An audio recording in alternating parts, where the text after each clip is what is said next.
देश की सबसे वैल्यूएबल कंपनी रिलायंस इंडस्ट्री का कारोबार आज कई सेक्टर में फैला हुआ है और यह कंपनी ऑयल एंड गैस से लेकर ग्रीन एनर्जी तक का कारोबार कर रही है। मुकेश अंबानी के पिता धीरूभाई अंबानी ने इस कंपनी की स्थापना की थी। मुकेश अंबानी और अनिल अंबानी के पिता धीरूभाई अंबानी के पेट्रोल पंप पर नौकरी से लेकर कारोबार में उतरने और एक बड़ा बिजनेस एम्पायर खड़ा करने की जर्नी काफी फिल्मी है।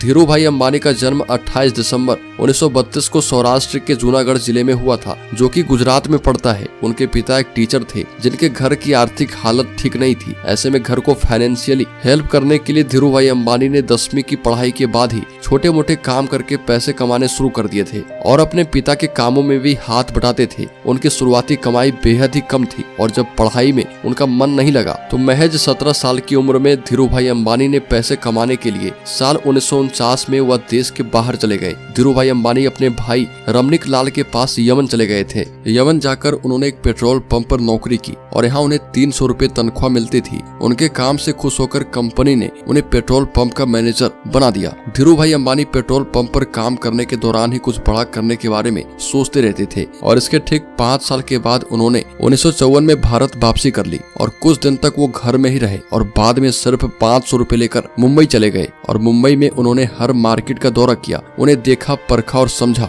अब तक उन्हें समझ में ये बातें आ गई थी कि भारत में पेट्रोलियम का डिमांड आने वाले दिनों में बहुत ज्यादा होने वाला है और विदेश में भारतीय मसाले का भी डिमांड आगे भविष्य में बढ़ने वाला है। और इसके बाद उन्होंने इसी सेक्टर में शुरुआत की। 8 मई 1973 को धीरूभाई अंबानी ने रिलायंस कॉमर्स कॉरपोरेशन के नाम से एक बिजनेस की शुरुआत की। इसके जरिए वो भारत के मसाले विदेश में भेजने लगे और विदेश का पॉलिस्टर भारत में लाकर बेचने लगे। और फिर एक बार जब कारोबार बढ़ा तो फिर धीरूभाई अंबानी ने कभी पीछे मुड़कर नहीं देखा। जब इस कंपनी की शुरुआत हुई तो 350 वर्ग फुट के ऑफिस वाले कमरे में एक मेज, 3 कुर्सी, 2 सहयोगी और एक टेलीफोन ही था और दिन में वह लोग 10 घंटे तक ही काम करते थे। बिजनेस इतना तेजी से बढ़ा कि 2000 ईस्वी में धीरूभाई अंबानी देश के सबसे बड़े रईस व्यक्ति बन गए थे। धीरूभाई अंबानी के भीतर कारोबार की कितनी कुशलता और समझ थी, इसका अंदाजा इस बात से लगा सकते हैं कि उन्होंने अरब के एक शेख को मिट्टी बेचकर भी कमाई कर ली। अरब के शेख को अपने बगीचे में गुलाब के फूल चाहिए थे और इसके लिए अरब के शेख को खास मिट्टी की आवश्यकता थी और जैसे ये बात धीरूभाई अंबानी को पता चला,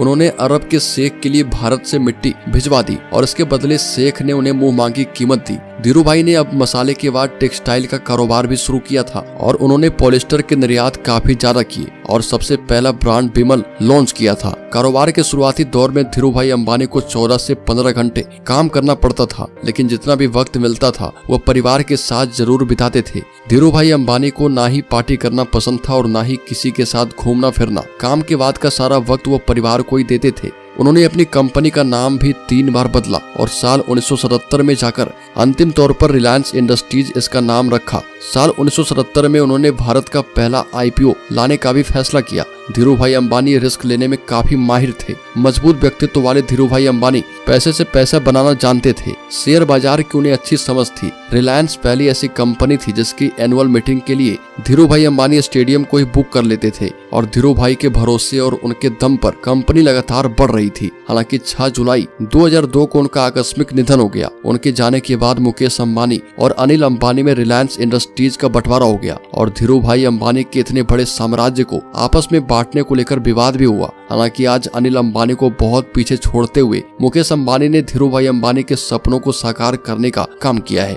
और आज धीरूभाई अंबानी के कारोबार और साम्राज्य का विस्तार उस वक्त से हजारों गुना मुकेश अंबानी कर चुके हैं। तो दोस्तों, आज की वीडियो यहीं करते हैं खत्म और अगर आपने अभी तक हमारे चैनल को सब्सक्राइब नहीं किया है तो सब्सक्राइब करने और बेल आइकॉन दबाकर वीडियो को ज्यादा से ज्यादा शेयर करें।